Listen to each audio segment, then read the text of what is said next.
Tienen que ver ustedes cómo todos los hombres involucrados en esta producción pues aprovechan cada segmento para hacer 1000 preguntas porque es un tema realmente importante. Estamos hablando de el sinfín de cosas que se pueden evitar o de complicaciones, digamos, a nivel urológico que se pueden evitar los hombres si tan solo acudieran con periodicidad al chequeo urológico, a esa visita al urólogo. Estamos hoy desmontando una serie de creencias, de tabú, porque es importante crear conciencia respecto a esto. Hablábamos del antígeno prostático, digamos como uno de los métodos que existen quizás para descartar la existencia o no de alguna patología grave, digamos a nivel urológico. Pero esto tiene siempre que ir acompañado del tacto rectal, que es algo necesario para entonces poder hacer ese descarte y pues evidentemente ya en algún momento, si lo requiere o no, también pues de esa biopsia. ¿A partir de qué momento esto debe hacerse? ¿Cuándo debe el hombre acudir al urólogo a hacerse ese chequeo completo, ese descarte?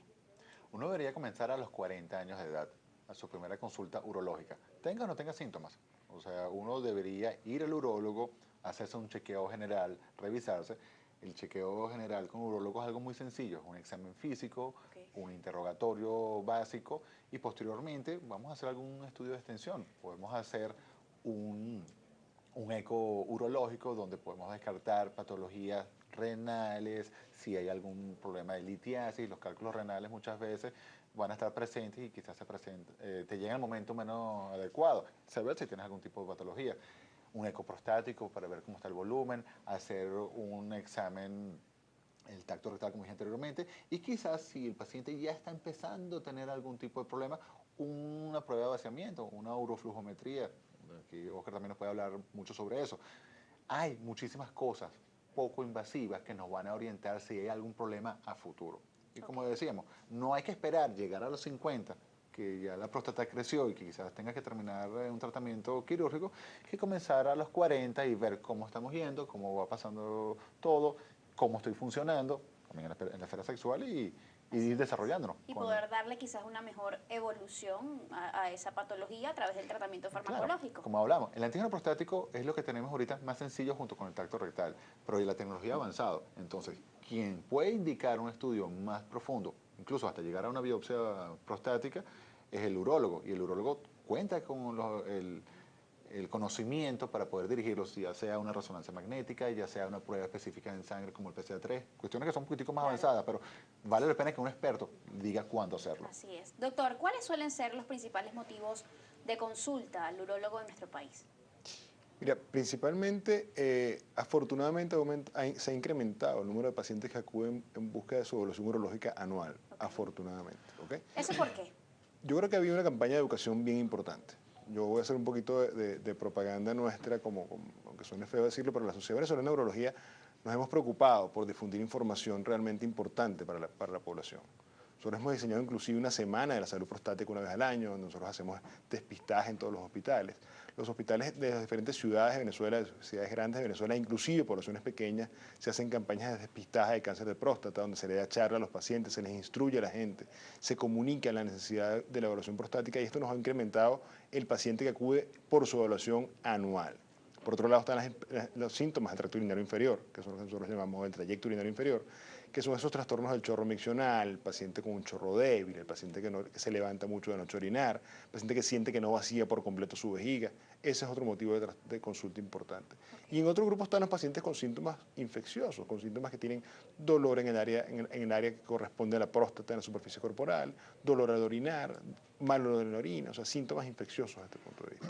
Entonces tenemos un grupo importante. En aras además de que los televidentes hoy comprendan un poco más sobre lo que es realmente este chequeo urológico, nuestro equipo de producción preparó un material que habla específicamente respecto a ese punto. Vamos a verlo y al regreso continuamos hablando de las patologías. Allí lo tienen. Historia clínica. Consiste en una serie de preguntas al paciente para recabar la mayor información posible sobre su actual estado de salud, así como sus pasadas enfermedades, dolencias, enfermedades en la familia, entre otros criterios. Exploración física. Se revisa minuciosamente el abdomen, fosas renales, vejiga y próstata, así como escroto, testículos y pene. Determinación del antígeno prostático específico, PSA. se realiza por medio de un análisis de sangre, el cual determina la cantidad de proteína PSA producida por las células de la glándula de la próstata. Ecografía urológica renal y vesicoprostática. Se practica un ultrasonido por medio del cual se pueden estudiar y observar los riñones, la vejiga, las glándulas suprarrenales y la próstata. Este es parte del material que se preparó y que justamente refuerza cosas de las que ya se han hablado y que consisten en lo que consiste justamente ese chequeo urológico que se debe hacer. Les recordamos a todos los hombres que nos están observando ya con frecuencia o con una periodicidad anual a partir de los 40 años. Sin embargo, la próstata comienza a crecer a partir de los 35 años. ¿Es esto un proceso natural, doctor? Claro que sí. O sea, todos vamos envejeciendo, todos vamos cambiando. O sea, nada es estático en la vida. La próstata a partir de los 35 años empieza a ir creciendo poco a poco. Y no todos los hombres van a tener síntomas, eso es lo importante. Lo que realmente hay que buscar es ver quiénes de estos hombres que tienen un crecimiento prostático van a tener síntomas y pueden verse alterados. Anteriormente la gente no iba al urólogo. Recordemos que han caído gobiernos. Cipriano Castro cayó porque tenía un problema prostático y tuvo que irse a operar a Alemania. Gracias a Dios tenemos ya buenos urólogos en Venezuela que podemos quedarnos en el país y atendernos a tiempo. Entonces vale la pena ir temprano. 40 años, lo volvemos a repetir, esa es la fecha que nosotros en la Sociedad Venezolana de Urología tenemos. Y como dijimos anteriormente, tenemos la Semana de la Salud Prostática. Del 12 al 18 de octubre de este año vamos a tener la Semana de la Salud Prostática. Por primera vez coincide con nuestro Congreso Nacional de Urología y vamos a tener atención y pesquisa a lo largo de toda Venezuela. Es muy bonito ver cómo tenemos desde Caicara del Orinoco, Barinas, Zulia, incluso me comentaron que hasta en los Roques querían hacerlo. O sea, en todo lo largo y ancho de nuestro país se están haciendo. Qué bueno. Ya vamos casi 6 años haciendo esta experiencia y el resultado ha sido maravilloso. La gente va a nuestra página, eso es otra cosa que quería comentar. Existe la página de la Sociedad Venezolana de Urología, sovero.org.be. Vale la pena que entren en ella, hay un área para urólogos especialistas y un área para pacientes. Y nosotros, el área de pacientes lo hemos desarrollado muchísimo para darle información. Lo más importante es que un paciente sea culto, sepa qué hay que buscar, por qué el urólogo está haciendo, por qué debo ir temprano a la consulta, qué puedo esperar de esta consulta. Y con eso podemos ayudar a que podamos tener una calidad de vida mejor durante todos los años que Dios nos vaya a dar. Estamos hablando de un problema de salud pública bastante importante. Doctor, ¿qué son las infecciones urinarias? Fíjate, la presencia de gérmenes infecciosos, como pueden ser bacterias, que son los más frecuentes, en el tracto urinario, en el trayecto urinario, van a generar las infecciones urinarias. O sea, cuando cambian de número, se hacen realmente lo que llamamos virulentas estas bacterias para el ser humano, generan infecciones del tracto urinario, que pueden ir desde el riñón hasta el punto de salida de la orina abajo en la uretra.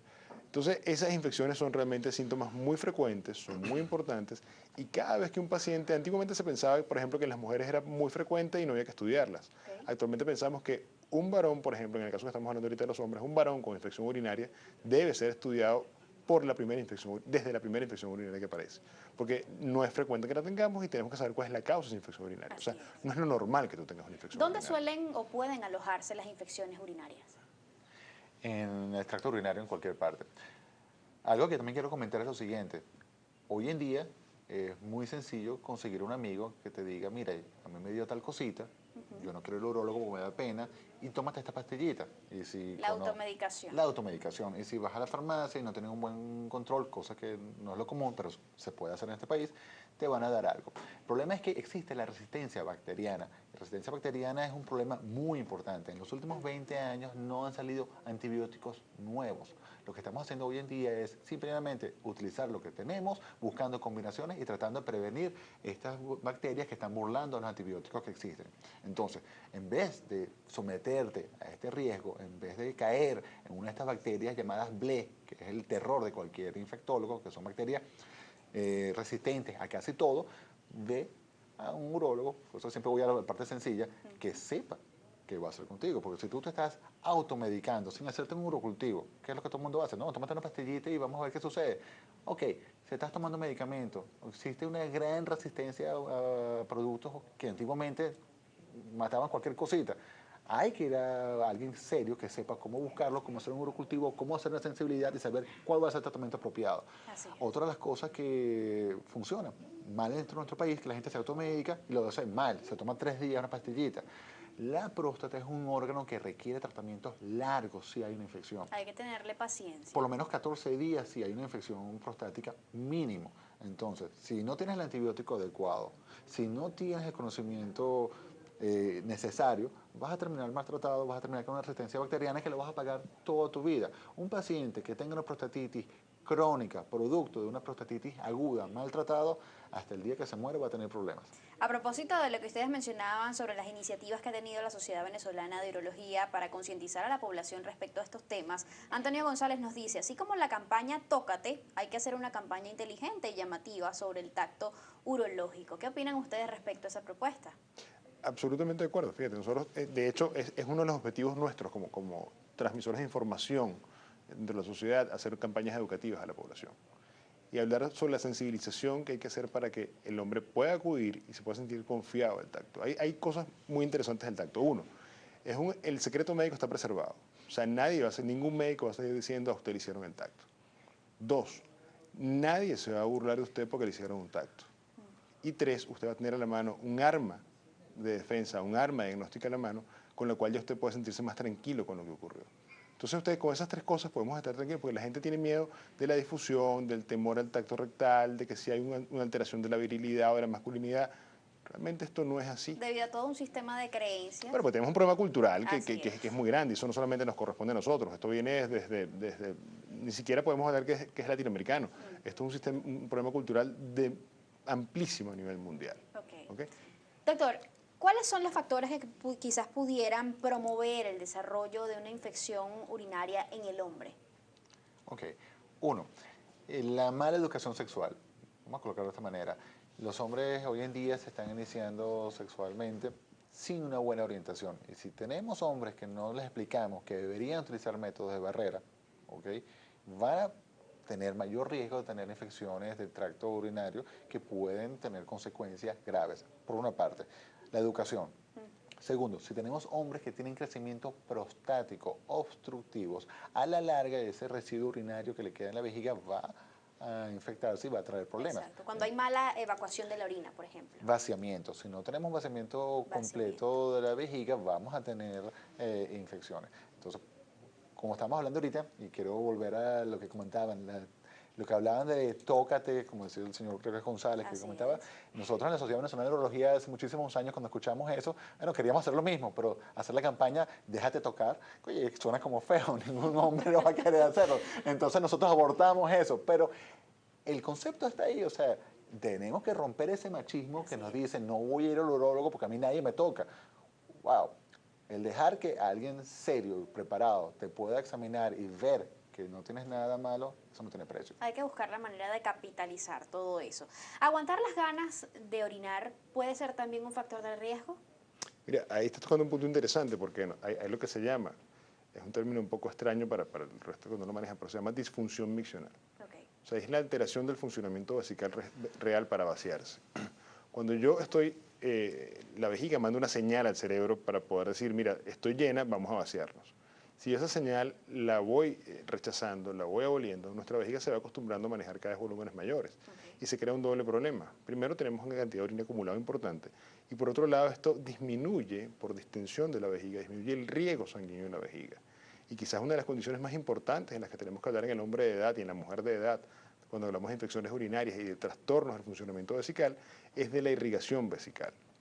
Entonces, estas son 2 condiciones que realmente cuando van juntas, cuando lo vamos uniendo, nos damos cuenta que realmente es un factor importante tener la vejiga vacía de forma adecuada. Por otro lado, cuando la acostumbramos a grandes volúmenes, llega un momento en que la vejiga ya maneja volúmenes tan grandes y hay una tal distensión que es incapaz muchas veces de contraerse para vaciarse. Entonces, cada vez se convierte en un círculo vicioso. Entonces, realmente eso no es realmente lo adecuado. Cuando hay cirugías o procedimientos que involucren justamente el sistema urinario, las vías urinarias, ¿esto también puede influir, por ejemplo, las personas que usan sondas? Sí.